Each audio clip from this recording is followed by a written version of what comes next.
আসসালামু আলাইকুম ওয়া রাহমাতুল্লাহি ওয়া বারাকাতুহু। আশা করি সবাই ভালো আছেন, সুস্থ আছেন এবং সেফ আছেন।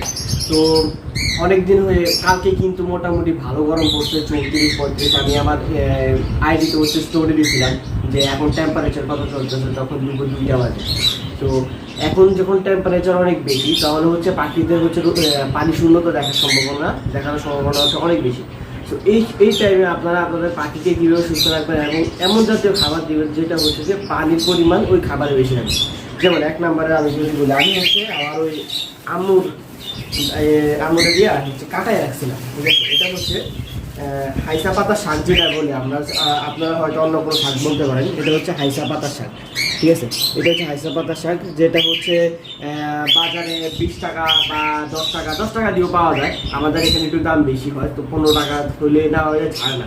তো আপনারা হয়তো আপনাদের এখানে আপনাদের আশেপাশে এই শাকগুলো কিন্তু আপনারা পেয়ে যাবেন, ঠিক আছে। আর হচ্ছে আমি হচ্ছে এখানে খাবার হিসেবে নিচ্ছি হচ্ছে, এখানে দেখতে পাইতেছেন এই যে এখানে কিন্তু গাজর আছে, পেঁপে আছে, তারপরে হচ্ছে কুমড়ো আছে।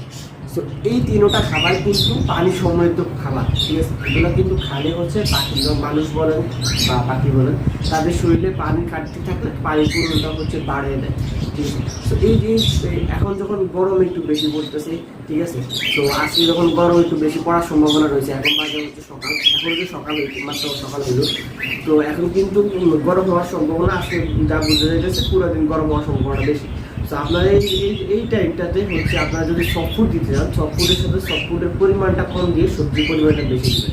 কিন্তু আজকে আমি সফট ফুড ব্যবহার করতেছি না, আজকে হচ্ছে শাক আর হচ্ছে কুমড়ো, গাজর, পেঁপে, এইসব খাবারগুলো হচ্ছে আমি ব্যবহার করতেছি। এগুলো হচ্ছে তাদেরকে দিব এবং মাশাআল্লাহ আমার পাখিগুলো এই খাবারগুলো কিন্তু মাশাআল্লাহ অনেক ভালো খায়, ঠিক আছে। তো এইভাবেই হচ্ছে আপনারা আপনাদের পাখিদের হচ্ছে রাখবেন, যে সুস্থ রাখবেন এবং ভালো রাখার চেষ্টা করবেন, তাহলে হচ্ছে পাখিদের কাছ থেকে ভালো ব্রিড পাবেন ইনশাআল্লাহ। Thank you so much for watching. Allah.